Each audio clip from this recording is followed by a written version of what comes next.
নমস্কাৰ বিশেষভাৱে সৈতে ষ্টুডিঅ'ৰ মজিয়াত মই লিপিকা অসম জাতীয়তাবাদী যুৱ ছাত্ৰ পৰিষদ যোৰহাট জিলা সমিতিৰ উদ্যোগত বৃহৎ নদীবান্ধ বন্ধ কৰাৰ দাবীত যোৰহাটৰ আয়ুক্ত কাৰ্যালয়ৰ সন্মুখত অৱস্থান ধৰ্মঘট কাৰ্যসূচী ৰূপায়ণ কৰা হয় নিউজ নাওৰ বিশেষ প্ৰতিবেদন অসম জাতীয়তাবাদী যুৱ ছাত্ৰ পৰিষদ যোৰহাট জিলা সমিতিৰ উদ্যোগত বৃহৎ নদীবান্ধ বন্ধ কৰাৰ দাবীত যোৰহাট জিলা আয়ুক্ত কাৰ্যালয়ৰ সন্মুখত অৱস্থান ধৰ্মঘট কাৰ্যসূচী ৰূপায়ণ কৰে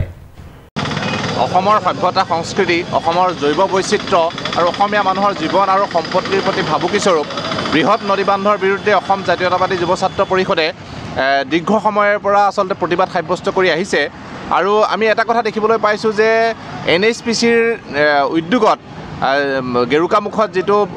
নামনি সোৱণশিৰি জলবিদ্যুৎ প্ৰকল্প নিৰ্মাণ কৰি থকা হৈছে 2000 মেগাৱাট ক্ষমতা সম্পন্ন তাৰ নিৰ্মাণৰ কাম কাজখিনি তেওঁলোকে খুব সুচতুৰভাৱে আগবঢ়াই নিছে আমি এটা কথা দেখিছিলোঁ যে যি সময়ত কোভিড মহামাৰীয়ে সমগ্ৰ বিশ্বতে এক ভয়ংকৰ ৰূপ ধাৰণ কৰিছিলে সেই সময়ছোৱাত সমগ্ৰ সমূহ ব্যক্তি আসলতে সেই সময়ত বিচ্ছিন্ন হৈ আছিল বহিৰ্জগতৰ লগত সেই সময়ছোৱাতে তেওঁলোকে বহুখিনি কাম আগবঢ়াই লৈ গৈছিলে ইয়াৰ পিছতো যেতিয়াই প্ৰতিবাদ হয় তেতিয়াই তেওঁলোকে কামবিলাক বন্ধ কৰি ৰাখে আৰু যেতিয়াই তেওঁলোকে সুযোগ পায় তেতিয়াই তেওঁলোকে আসলতে সেই কামবিলাক আগবঢ়াই দুপে আসলতে নদীবান্ধটোৰ উৎপাদনৰ কাম আৰম্ভ কৰিবলৈ আগবাঢ়িছে আৰু শেহতীয়াকৈ জুবিন গাৰ্গ ডাঙৰীয়াৰ মৃত্যুৰ পিছত সমগ্ৰ অসমবাসী যেতিয়া শোকত ম্ৰিয়মান হৈ আছিল সকলোৱে আন সকলোবিলাক বিষয় বাদ দি কেৱল জুবিন গাৰ্গৰ ন্যায়ৰ বিষয়টোত লাগি আছিল সেই সময়ছোৱাতে তেওঁলোকে খুব সুচতুৰভাৱে NHPC আসলতে নদীবান্ধৰ নিৰ্মাণৰ কাম আৰু এঢোপ আগবঢ়াই তেওঁলোকে এটা টাৰবাইন পৰীক্ষা কৰিছে আৰু তেওঁলোকে খুব সোনকালে আসলতে ইয়াত কমিশ্যন কৰাৰ কথা তেওঁলোকে উল্লেখ কৰিছে এই কথাটোৱে আসলতে এটা কথা স্পষ্ট কৰিছে তেওঁলোকে যে লুকাই চুৰ কৰি এই কামবোৰ কৰি আছে এই কামবোৰ যে জনসাধাৰণৰ হিতৰ কাৰণে নহয় সেই কথাটো তেওঁলোকে নিজেই প্ৰতীয়মান কৰি দিছে গতিকে আমি অসম জাতীয়তাবাদী যুৱ ছাত্ৰ পৰিষদে এনে ধৰণৰ আসলতে লুকাই চুৰ কৰি অসমৰ মানুহৰ জীৱন বিপন্ন কৰিব পৰা যি নদীবান্ধ নিৰ্মাণৰ কাম তাক কোনো কাৰণতে সমৰ্থন নকৰোঁ আৰু আমি ইয়াৰ বিৰোধিতা কৰি আহিছোঁ আমি দীৰ্ঘ সময়ৰ পৰা ইয়াৰ বিৰুদ্ধে প্ৰতিবাদ সাব্যস্ত কৰি আহিছোঁ বিভিন্ন ধৰণৰ কাৰ্যসূচী ৰূপায়ণ কৰি আহিছোঁ আৰু আজিও আমি ইয়াত অসম জাতীয়তাবাদী যুৱ ছাত্ৰ পৰিষদ কেন্দ্ৰীয় সমিতিৰ আহ্বান মৰ্মে অসমৰ সমগ্ৰ জিলা সদৰত আমি অৱস্থান ধৰ্মঘট কাৰ্যসূচী ৰূপায়ণ কৰি ইয়াৰ প্ৰতিবাদ সাব্যস্ত কৰিছোঁ আৰু ইয়াৰ লগতে আমাৰ কেন্দ্ৰীয় সমিতিয়ে ঘোষণা কৰিছে যে অহা 7 নৱেম্বৰ তাৰিখৰ পৰা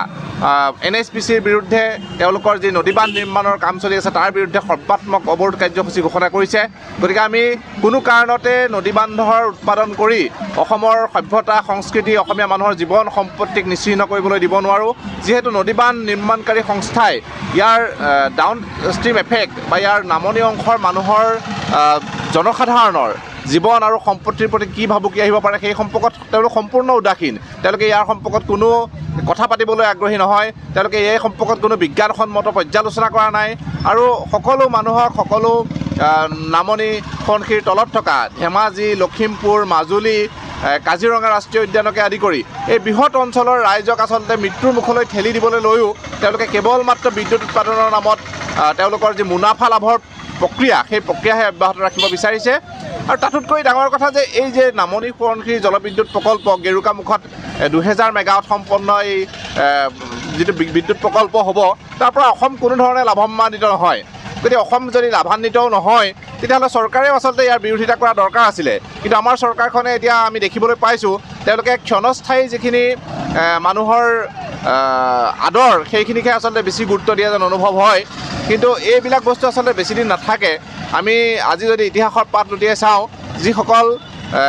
নেতৃত্বই ৰাজনৈতিক নেতৃত্বই আচলতে জনসাধাৰণৰ বাবে কাম কৰি গৈছে সেইসকল যুগে যুগে বন্দিত হৈ আছে আৰু যিসকলে কেৱল মাত্ৰ ওপৰৱালাক খোজ কৰিবৰ কাৰণে বহুজাতিক কোম্পানীক পুঁজিপতিক খোজ কৰিবৰ কাৰণে কাম কৰিছে তেওঁলোক কিন্তু সদায় নিন্দিত হৈছে গতিকে সেই কথাটো সামান্যতম কথাটো যদি আমাৰ নেতৃত্বই ৰাজনৈতিক নেতৃত্বই উপলব্ধি কৰিব পাৰে তেতিয়াহ'লে আমাৰ কাৰণে এইটো আচলতে ভাল হ'ব গতিকে যুৱ ছাত্ৰ পৰিষদৰ স্পষ্ট স্থিতি যে আমি কোনো কাৰণতে নামনি সোৱণশিৰি নদীবান্ধৰ কাম নিৰ্মাণ হ'বলৈ নিদিওঁ ইয়াৰ বিৰুদ্ধে যুৱ ছাত্ৰ পৰিষদৰ যি প্ৰতিবাদ এই প্ৰতিবাদ অনাগত দিনতো অব্যাহত থাকিব শ্ৰীমন্ত মাধৱ বৰুৱাৰ ৰিপৰ্ট নিউজ নাও